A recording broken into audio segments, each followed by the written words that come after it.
તાજેતરમાં રાજકોટ રેન્જના આઈજી અશોક કુમાર યાદવ જામનગર શહેર જિલ્લા પોલીસના વાર્ષિક ઇન્સ્પેક્શન માટે સતત 3 દિવસ જામનગરમાં રોકાણ કર્યું હતું।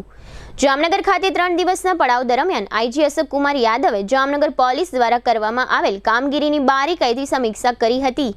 આ ઉપરાંત પોલીસમાં નવી ભરતી થયેલ જવાનોની દીક્ષાંત પરેડની આઈજીએ સલામી ઝીલી હતી। બેડી મરીન પોલીસ સ્ટેશનની પણ મુલાકાત લઈ પોલીસની કામગીરીની વિગતો જાણી હતી। મેઘપર પડાણા પોલીસ સ્ટેશનની પણ મુલાકાત લઈ જરૂરી સૂચનો કર્યા હતા। અનુસૂચિત જાતિ મહોલ્લા વિસ્તારની પણ મુલાકાત લઈ અશોક કુમાર યાદવે નિરીક્ષણ કર્યું હતું। સેરેમોનિયલ પરેડની સલામી ઝીલી હતી। માઉન્ટેડ ડ્રીલનું પણ નિરીક્ષણ કર્યું હતું। પોલીસ જવાનોની ફિટનેસ ટ્રેનિંગ પણ નિહાળી હતી। ડ્રગ ડીલને પણ અશોક કુમાર યાદવે જોઈ હતી। Anti terrorist checkpost mock drill, bomb detection અને ડિસ્પોઝલ સ્ક્વોડ, બિલ્ડિંગ ઇન્વેસ્ટિગેશન સહિતનું મોક ડ્રીલ નિહાળ્યું હતું। તેમજ દરેક પ્રકારની પરેડનું મોક ડ્રીલ યોજવામાં આવ્યું હતું। પોલીસ સંમેલન પણ યોજવામાં આવ્યું હતું। આ સંમેલનમાં આઈજી દ્વારા સારી કામગીરી કરેલ નિવૃત્ત પોલીસનું તથા ચાલુ ફરજ ઉપર હોય તેવા પોલીસ જવાનોનું સન્માન કરવામાં આવેલ। એસપી કચેરી ખાતે આઈજી દ્વારા પોલીસ અધિકારીઓના પર્સનલ ઇન્ટરવ્યૂ પણ લેવામાં આવ્યા હતા। આ ઉપરાંત જામનગર વેપારી એસોસિએશન, ચેમ્બર ઓફ કોમર્સ, બ્રાસપાત ઇન્ડસ્ટ્રીઝના ઉદ્યોગપતિઓ, પ્રતિષ્ઠિત આગેવાનો સાથે પણ અશોક કુમાર યાદવે મીટિંગ કરી કાયદો વ્યવસ્થાની ચર્ચા કરી હતી। આ ઉપરાંત રાજકીય પદાધિકારીઓ સાથે મુલાકાત કરી જામનગરની કાયદો વ્યવસ્થાની પરિસ્થિતિની માહિતી મેળવી હતી। પોલીસ હેડક્વાર્ટર ખાતે પણ તમામ શાખાઓની રૂબરૂ મુલાકાત લઈ કામગીરીનું નિરીક્ષણ કર્યું હતું। આ ઉપરાંત પોલીસ લાઇનમાં રહેતી મહિલાઓ સાથે પણ મીટિંગ કરી તેઓના પ્રશ્નોને સાંભળ્યા હતા। અશોક કુમાર યાદવે જિલ્લા જેલની પણ વિઝિટ કરી હતી। જામનગરના મીડિયા મિત્રો સાથે પણ પ્રેસ કોન્ફરન્સ કરી પોલીસની કામગીરીની જાણકારી આપી હતી। એસપી કચેરી ખાતે જ જિલ્લાના તમામ પોલીસ અધિકારીઓ સાથે ક્રાઇમ કોન્ફરન્સ પણ યોજી હતી। એસપી કચેરીની તમામ શાખાની મુલાકાત લીધી હતી। આ ઉપરાંત સુરક્ષા સેતુ સોસાયટી ગવર્નિંગ કાઉન્સિલ મીટિંગ પણ આઈજી અશોક કુમાર યાદવે કરી હતી। 3 દિવસ દરમિયાન આઈજી અશોક કુમાર યાદવે અઢળક કાર્યક્રમોનું આયોજન કરી તમામ કાર્યક્રમોમાં ખૂબ જ રસ લઈ દાખલારૂપ કામગીરી કરી હતી। આ રીતના બિઝી શિડ્યુલમાં પણ ગઈકાલે બુધવારે સાંજે જીટીપીએલ જામનગર ન્યૂઝના મેનેજિંગ એડિટર જયેશભાઈ રૂપારેલિયાને આઈજી અશોક કુમાર યાદવે એસપી કચેરી ખાતે વિશેષ મુલાકાત આપી હતી। આ મુલાકાત સમયે જામનગર જિલ્લા પોલીસ વડા પ્રેમસુખ ડેલુ ઉપસ્થિત રહ્યા હતા। આ મુલાકાતમાં જયેશભાઈ રૂપારેલિયા દ્વારા નાગરિકો અને પોલીસ સંબંધે વિવિધ પ્રશ્નો પૂછવામાં આવ્યા હતા અને આઈજીએ દરેક પ્રશ્નના વિસ્તૃત અને સ્પષ્ટ જવાબો આપ્યા હતા। આ મુલાકાત ખૂબ જ રસપ્રદ રહી હતી। જયેશભાઈ રૂપારેલિયા દ્વારા પોલીસની કામગીરી, જામનગર શહેરની ટ્રાફિક સમસ્યા, સાયબર ક્રાઇમનો વિષય, ન્યૂડ કોલની સમસ્યાઓ વગેરે બાબતો અંગે તેમજ પોલીસ અને લોકો વચ્ચેનું અંતર ઘટે અને લોકોને પોલીસ તંત્ર વધુને વધુ ઉપયોગી સાબિત થઈ શકે તે માટે લોકોએ શું કરવું જોઈએ તે અંગે આઈજી દ્વારા જીટીપીએલ જામનગર ન્યૂઝના માધ્યમથી સંદેશો પણ આપવામાં આવ્યો હતો।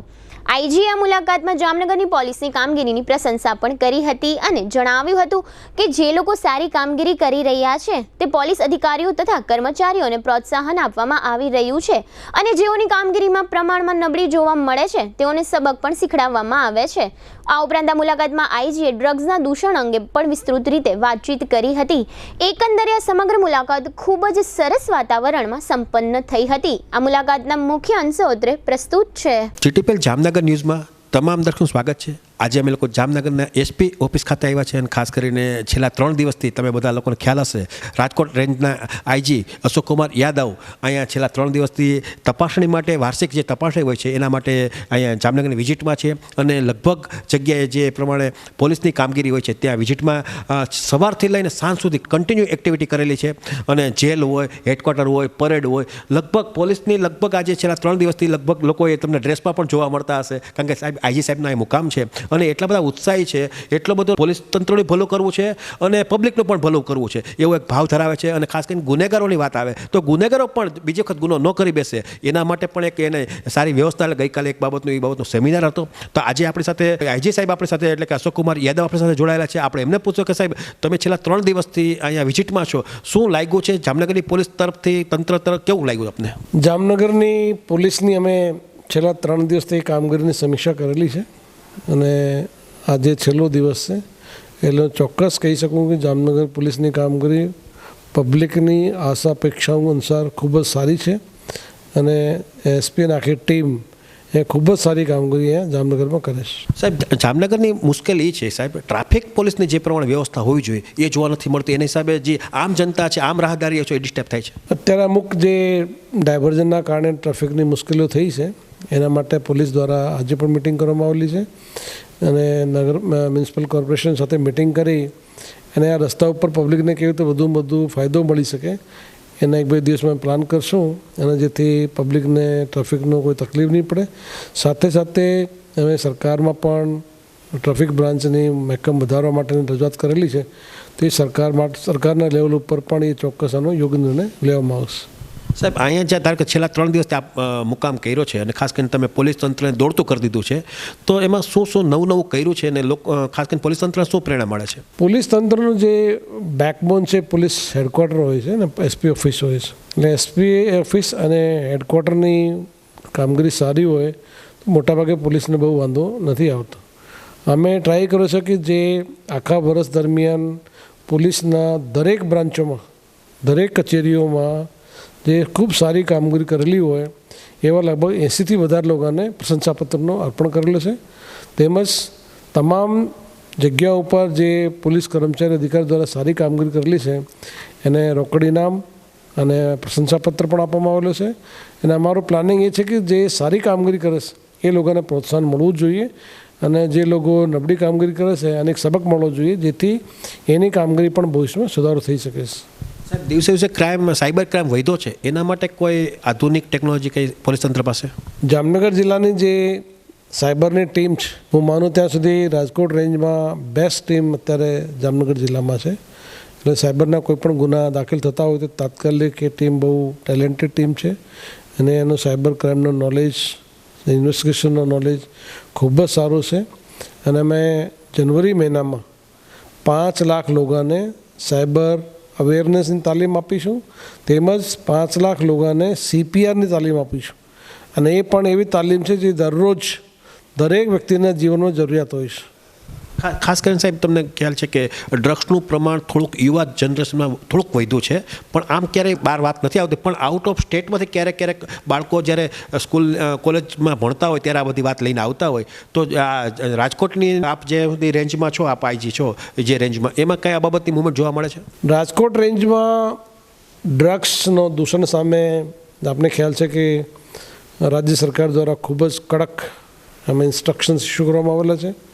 કોઈપણ જગ્યા ઉપર, કોઈપણ વિસ્તારોમાં કોઈપણ ડ્રગ્સની કોઈપણ પ્રવૃત્તિ હોય તો પોલીસને તાત્કાલિક લોકોને જાણ કરવા માટે અમે અપીલ પણ કરતા હોય છે. અને જે જગ્યા ઉપર ડ્રગ્સ જેવા કંઈ મળતો હોય તો અમારી ટીમો દ્વારા તાત્કાલિક જગ્યા ઉપર રેડ કરી અને કેસો પણ કરવામાં આવતા હોય છે. પણ મેઇન વાત એ છે કે હવે જે ડ્રગ્સની સામે આપણું અભિયાન ત્યારે સક્સેસ થશે જ્યારે દરેક વ્યક્તિ, સમાજના યુવાનો એમાં જાગૃત થાય અને ડ્રગ્સ પ્રત્યે એક ઝુંબેશ ઊભી કરી અને આ પ્રવૃત્તિને નેસ્તનાબૂદ કરવા માટેનો બધાનો સહયોગ પણ અમે જરૂરી છે. જ્યાં સુધી જામનગરની વાત છે, આપ છેલ્લા 3 દિવસથી આ મૂવમેન્ટ કરો છો અને છેલ્લા 1 વર્ષ દરમિયાનની વાત કરીએ તો ક્રાઇમની અંદર શું થયું, વધઘટ થયો, શું થયું છે? જામનગરમાં જે ક્રાઇમની વાત કરીએ તો અહીંયા જે ક્રાઇમ ખૂબ જ કંટ્રોલમાં છે. પોલીસ અધિક્ષક અને આખી ટીમ જે ડિટેક્શનનો રેટ છે એ પણ ખૂબ જ ઊંચો છે અને આરોપીને પકડવાની પણ જે ઝડપ છે એ પણ ખૂબ જ સારી છે. ક્રાઇમમાં જોતા હોય તો મોટાભાગે અહીંયા વાહન અકસ્માતના ગુના હોય, પ્રોપર્ટી ઓફેન્સીસના ગુના, બોડી ઓફેન્સીસ થતા હોય છે. પણ છેલ્લા 1 વર્ષ દરમિયાન વાહન અકસ્માતના ગુનાઓ વધ્યા છે. અમુક જે સરકાર દ્વારા પબ્લિકને EFIRની જે સેવા આપવામાં આવેલી છે તો એમાં EFIRમાં પણ લોકોને પણ ખૂબ સારી સર્વિસીસ અત્યારે મળે છે અને લોકો પોતાના ઘરેથી બેસી અને EFIR કરી શકે છે. હવે લોકોને પોલીસ સ્ટેશન આવવાની જરૂર નથી. આપને મારફતે એ પણ અપીલ કરું છું કે કોઈપણ વ્યક્તિને વાહન ચોરી અને મોબાઈલની ચોરી બાબતમાં કોઈ પણ FIR કરવી હોય તો પોતાના મોબાઈલથી FIR દાખલ કરી શકે છે. એ બંને માટે પોલીસે આવવાની કોઈ જરૂરિયાત નથી. સાહેબ, આપ પોલીસ વડા તરીકે જામનગર જનતાને, આમ જનતાને આપ શું માર્ગદર્શન આપશો અથવા તો શું સંદેશો આપશો? જામનગરની પબ્લિકને મારો એક જ સંદેશ છે કે આપણી આજુબાજુમાં કોઈ પણ બનાવ બનતો હોય, કોઈ પણ ઘટના બનતી હોય તો તાત્કાલિક પોલીસને જાણ કરવું જોઈએ. સાયબર ક્રાઇમના પણ અમુક લોકો ભોગ બનતા હોય છે તો સાયબર ક્રાઇમના તમે કોઈ પણ વ્યક્તિ ભોગ બનતા હોય તો તાત્કાલિક અમારો સંપર્ક કરવો જોઈએ. અને આ પોલીસ અને પબ્લિક એક જ સિક્કાની 2 બાજુ છે. જ્યારે પોલીસ અને પબ્લિક સાથે મળી કામ કરતી હોય તો કોઈ પણ કામને આપણે એક ધગશ સાથે પૂર્ણ કરી શકીએ છીએ. પોલીસનું કામ પણ પબ્લિક કરતી હોય અને પબ્લિકનું કામ પોલીસ કરતી હોય છે.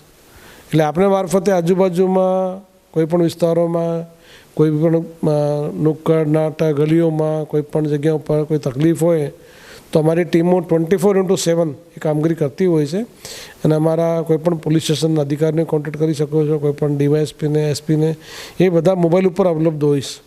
તો એ કોઈપણ પરિસ્થિતિને પહોંચી વળવા માટે પોલીસ અધિકારી કર્મચારીઓ સક્ષમ છે. લગભગ 31 ડિસેમ્બર સુધી અમે દરેક જિલ્લાના જે થાણા ઇન્ચાર્જ, બીટ અને ચોકી એ તમામ અધિકારીઓને ડેડિકેટેડ મોબાઈલ નંબર આપવાના છે.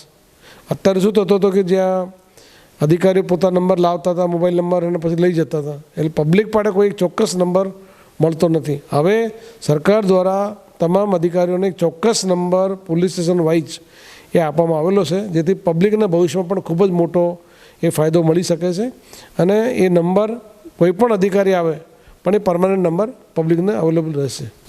હવે ધારો કે થોડુંક વિડીયો કોલની વાત કરીએ. ન્યૂડની અંદર વિડીયો કોલને પછી લોકોને બ્લેકમેલિંગ કરે છે, લોકો ડિસ્ટર્બ થઈ જાય છે, તો એવા બધા ક્રાઇમ અહીંયા જામનગર લેવલે પણ ઘણા બહાર આવ્યા છે, અથવા તો લોકો ફરિયાદ કરવા માટે પોલીસ પાસે આવતા અચકાય છે, તો એવા લોકોને આપ શું સંદેશો દેશો? આપને ખ્યાલ છે કે માનનીય ગૃહમંત્રી શ્રી દ્વારા પણ પબ્લિકને ખૂબ જ સારો આશ્વાસન આપવામાં આવેલું છે કે કોઈ પણ વ્યક્તિ સાયબર ક્રાઇમનો ભોગ બને તો તાત્કાલિક પોલીસને જાણ કરે, અને કોઈ પણ વ્યક્તિ ન્યૂડ વિડીયો કોલનો ભોગ બને તો પણ પોલીસને કોન્ટેક્ટ કરો. એ કોઈપણ પરિસ્થિતિમાં બંનેમાં કોઈ પણ જગ્યાના ડરવાની જરૂર નથી. પોલીસ, તમે વિક્ટિમ છો અને પોલીસ તમારા લોકોની સલામતી અને સુખાકારી માટે કટિબદ્ધ છે. એટલે આપણે કોઈ પણ પ્રકારના ફોન અટેન્ડ થયા હોય, કોઈ પણ કોલ આવેલા હોય, અથવા કોઈ પણ સાયબર ક્રાઇમનો ભોગ બનેલો હોય તો તાત્કાલિક પોલીસનો સંપર્ક કરવો, જેથી પોલીસ તમને યોગ્ય માર્ગદર્શન આપશે અને ગુનેગારો વિરુદ્ધમાં પોલીસ કડકથી કડક પગલાં લેશે. આ રીતે તમે જોયું કે આ અશોક કુમાર યાદવ સાહેબ હતા, આઈજી સાહેબ છે, રાજકોટ રેન્જ સંભાળે છે, અને લગભગ જિલ્લામાં પોતે પોતાનું હેડક્વાર્ટર રાજકોટ હોવા છતાં પણ લગભગ એની પાસે જે 5 જિલ્લાની જવાબદારી છે, રાજકોટ, જામનગર, દેવભૂમિ, દ્વારકા, સુરેન્દ્રનગર અને મોરબી, આ 5 જિલ્લામાં એની એક્ટિવિટી એટલી બધી હોય છે, લગભગ સમયાંતરે એ પોતે ત્યાં સ્થળ ઉપર વિઝિટ માટે નીકળે છે. અને વાત આવી 10,000 પોલીસથી વધારે આ 5 જિલ્લાની અંદર એક્ટિવિટી છે પોલીસની, અને જિલ્લા પોલીસ વડાની જે વાત આવે 5 એની સાથે લગભગ હું માનું થયું કન્ટિન્યુ એની સાથે ફોનમાં વાર્તાલાપ ચાલુ હોય. અહીંયા નાનો પણ કોઈ પણ ગુનો બન્યો જામનગરમાં તો એ જ 10 મિનિટ પછી આઈજી સાહેબને ધ્યાન ઉપર આખી વાત આવી જતી હોય. તો આ રીતે પરફેક્ટ કામ કરે છે, અને આપણે નસીબદાર છીએ કે જામનગરમાં જે એસપી સાહેબ આવ્યા છે, પ્રેમસુખ ડેલુ સાહેબ, એ પણ છેલ્લા ઘણા સમયથી એટલી બધી પરફેક્ટ મેનેજમેન્ટ છે, પરફેક્ટ એની વ્યવસ્થા છે, કાયદો વ્યવસ્થા પણ કડક કરવામાં એ કટિબદ્ધ હોય છે. એટલે જામનગર લેવલે બંને આઈજી કક્ષા હોય કે એસપી સાહેબ હોય, બંનેનું જે મુવમેન્ટ છે એ ખરેખર પ્રશંસનીય પાત્ર છે.